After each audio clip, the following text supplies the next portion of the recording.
Hey guys, how's it going? Just woken up and seen that Hood has been released. So, just gonna quickly go over him because he seems interesting. So, as a little like deep dive straight away, like 3 threat. He's got like two sides. There's like a normal and like a possessed version of him, which is pretty cool. So the normal is not half bad. 5 health, that's a little bit low. Medium move, size 2, threat 3. Nothing crazy there. 223, that's horrible. But I know he has ways of making up for it, so we'll see how it goes. As long as he doesn't get one shot, right? I think that's the way I'm seeing it. As far as attacks is concerned, range 3, 4 dice, 0 power. This is a rapid fire builder. It's mystic, so it's that's actually kind of a bit nasty, to be honest. So it's nice to see that. Dark lightning, range 3, 6 dice, 3 power. So that's going to be relatively easy for him to do every turn if he wants to. Gain a power in the power phase, use hex shot twice, hit dark lightning. So that's going to be cool to see him using that if you want him to. Has a wild arc. After the attack is resolved, choose a number of other enemy characters within 3 of this target character equal to or less number of wilds in the attack roll, and they suffer 1 damage. That's pretty cool, actually. I like that. And I know that the possessed version has like a better version of it.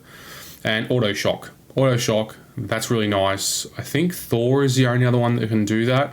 And we all know that Thor is a pain in the ass because turn 1, he does a medium move and does a range 5 hammer and nails your main attrition character with a shock. It is really irritating.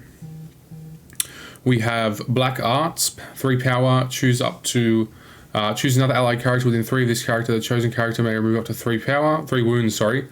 If it does, the chosen character gains a bleed special condition, and a character may only be affected by a superpower once per round. So that's pretty cool. Sorry, got Travis ringing me as well.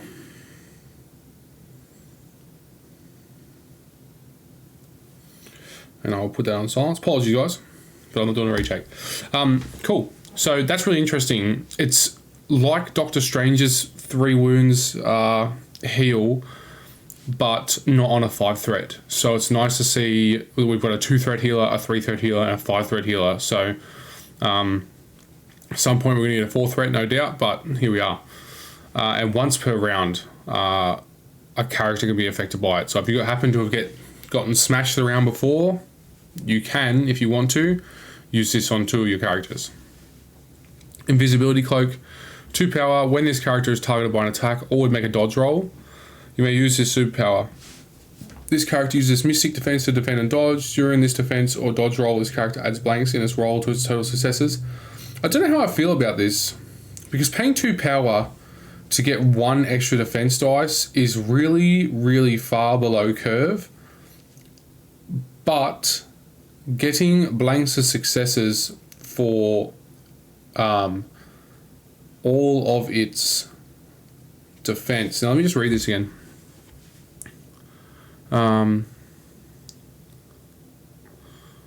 Yeah, so I mean, you can even use this on his Mystic Defense, right? Like, they just won't add dice. So just paying 2 power to have Martial Artist in dodge rolls as well, that's pretty good. So you may look at it and go, why would I pay 2 power just to get an individual dice? I mean, that's nice. 2 power is probably like, I don't know. I don't think that part of it's very good. It's better than having 2 defense dice though. But the adding blanks in total successes for defense and dodge, that's really powerful. So that's good to go. Now this is where I'm kind of, the jury's out for me on this character. Possessed by the Nizanti. When this character is damaged by an enemy effect, after the effect is resolved, this character may transform into Hood Possessed. If the character would be dazed before being dazed, it transforms into Hood Possessed. So these are the highest quality images I found. Every other one I've gone to, including the article, basically, when you zoomed in on it, it was trash. So I have no idea. One of the guys in my group got me these photos. I don't know where he got them from, but well done. I'll go through the Hood normals, and then I'm going to go through the Possessed.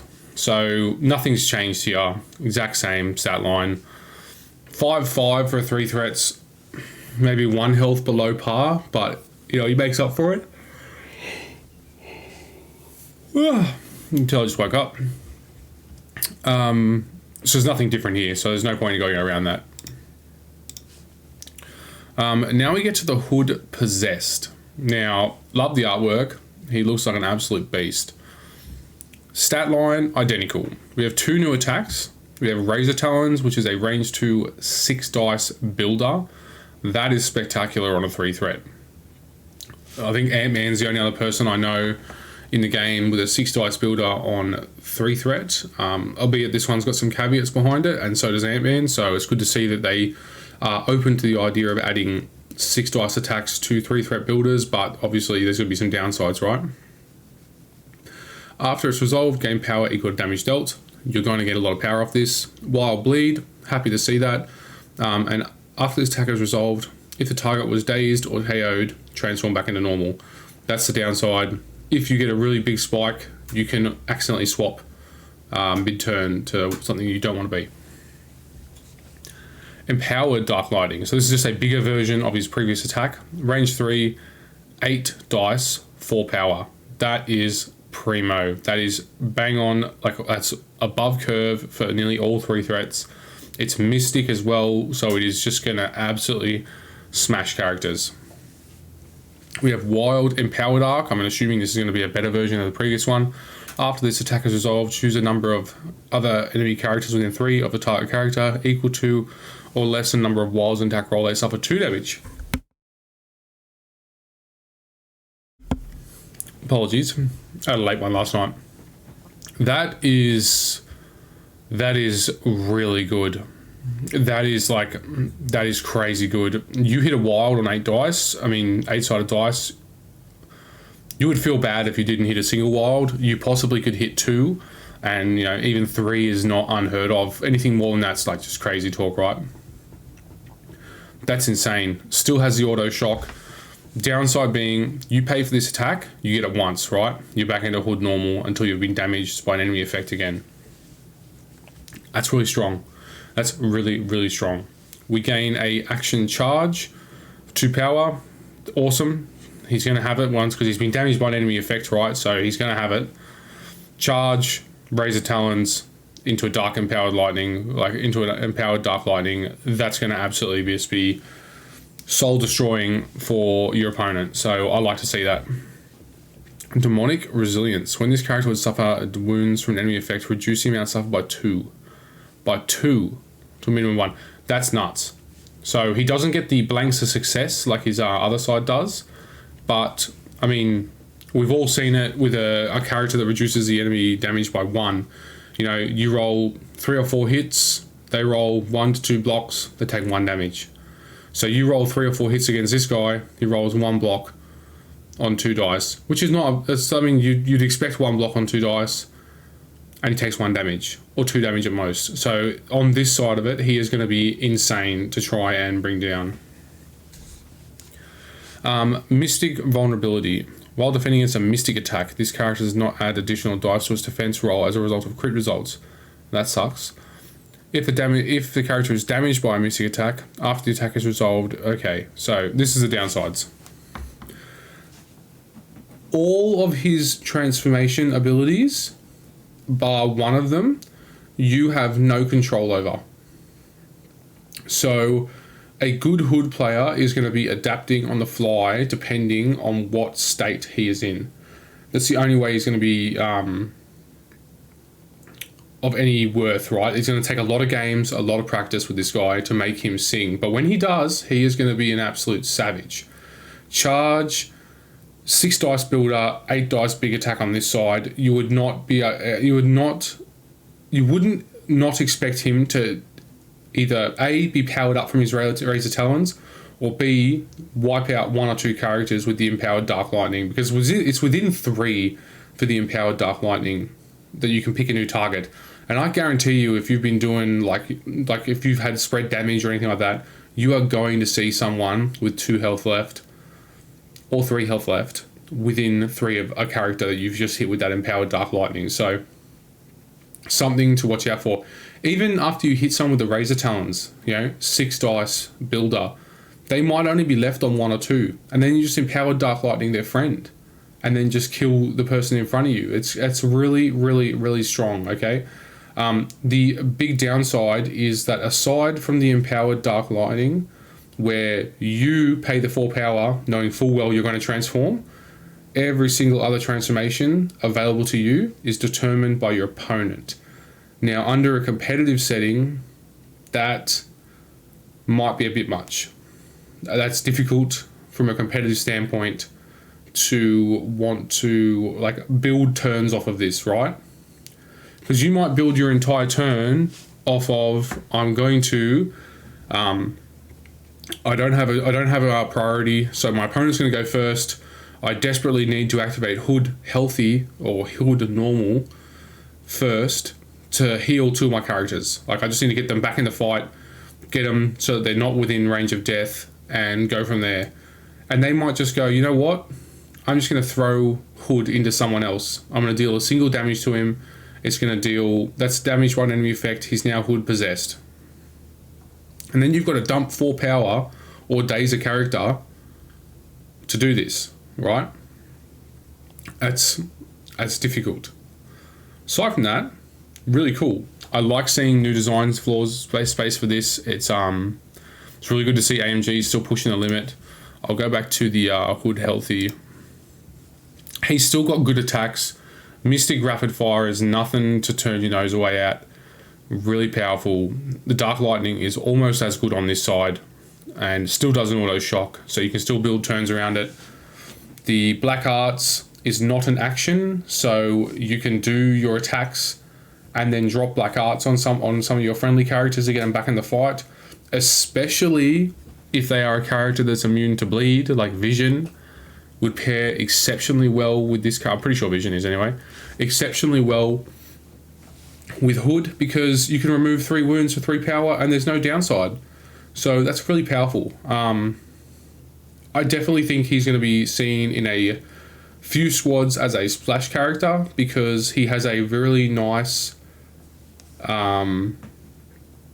pivot available to him to go from a support style character into a attrition style character. So that's really cool. He doesn't have any enemy repositions, so that's a small downside for like hyper competitive roster building. So that's to take into note, but he does have some cool stuff going for him. So it's definitely worth a look at. The auto shock alone, I'm a big fan of that. I like seeing some of these characters come out where you don't have to worry about wilds, you know, like you can play this attack into MODOK knowing full well that you are going to do a 6 dice Mystic and MODOK will get shocked. Yeah, that's really good. That's really, really, really good. So you can build turns off of that, and it's good to see that they have taken into account things like that. I would like to see some more abilities that pop off of, you know, like Scarlet Witch, right? She rolls a skull and something happens. So I'd like to see some more abilities that are not off a wild. You know, put it off a crit or something, because there's still only 1 crit on the dice. Okay, so it's the same odds as a wild trigger, but MODOK's not immune to it. So I'd like to see more of that, because a lot of these characters we speak about on Strike Better, they come out and you go, sweet, that part there's blank. Like as far as MODOK's concerned, it's blank. So if you want to hit MODOK with an arc, it has to be from hitting his friend next to him and going across. A couple little other things that we got here as well, which is really cool of AMG. So we've got some tactics cards. Now, I don't know why it's not going full screen like before, but pain in the butt. Go away. Nope. Oh well, that's what we're stuck with. So, we've got the Hood's Gang, unaffiliated, and it's a Hood activation card. So, take Hood, you can take a card with him. I love seeing this. I want to see more of this with every character coming out, where they have their own card.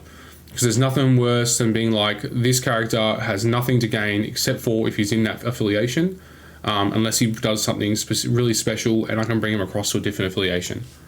So Hood Normal may play this card during his activation. This round, when an allied character is attacking an enemy character contesting or holding an objective token, the allied character may re-roll. They've conveniently covered it up. a number of its attack dice. Powerful. There's a couple of good things about this. There's no power cost. It is just straight up for Hood or for any of his friends. It's as long as you're the active character, you can play it.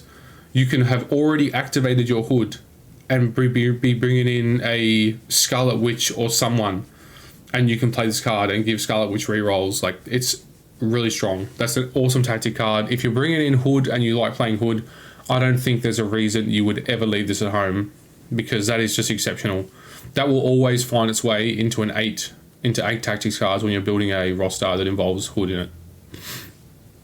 Plane of the Polar Dark. I don't even know how to say it. So it's a Convocation card, so you have to be playing Convocation Affiliation.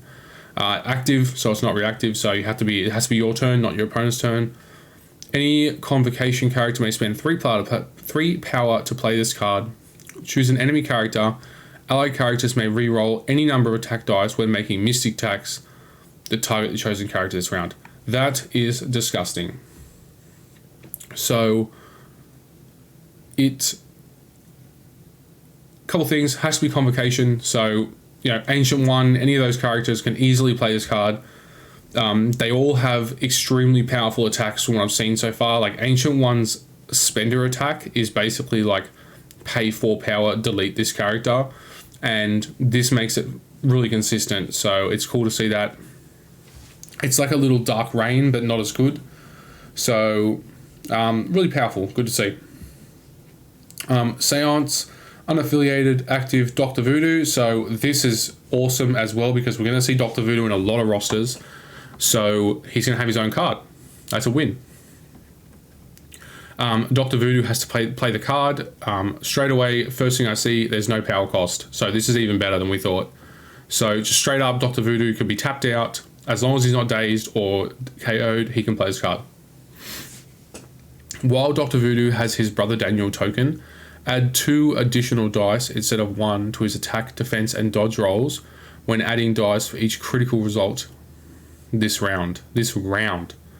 That's... wow. You just play it at the start of your turn, especially when Dr. Voodoo's in a really powerful position and you know he's going to be a target. This is like a batten down the hatches.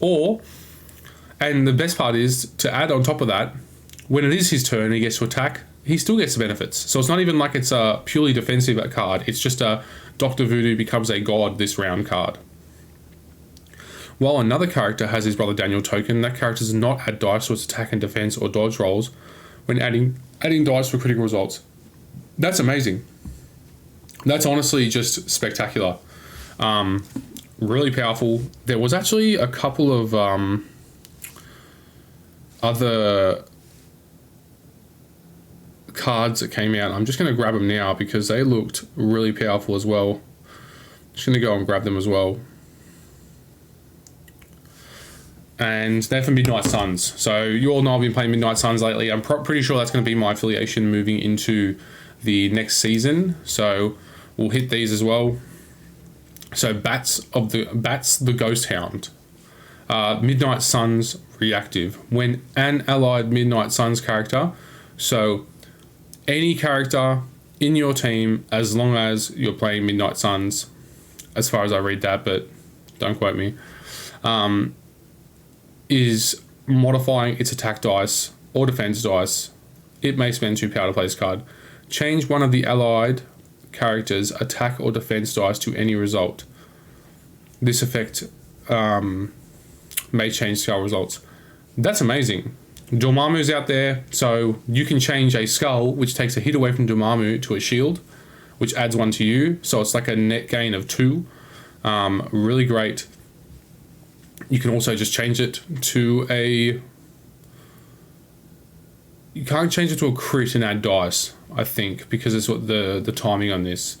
But that's amazing. So change one of the allied. So you can just play pure dice manipulation, pay 2 power, make a dice exactly what you need it to be, which means if you're going to die by 1 or whatever, or he's going to live by 1, you just pay 2 power and it doesn't happen. So awesome. That's really, really powerful. That'll go in all Midnight Suns rosters. to top it off as well, you're going to have the Midnight Suns Forever, or Siege of Darkness, I think it's called, which is basically Wakanda Forever. If you haven't read it, go read Wakanda Forever, and that is what it's going to be.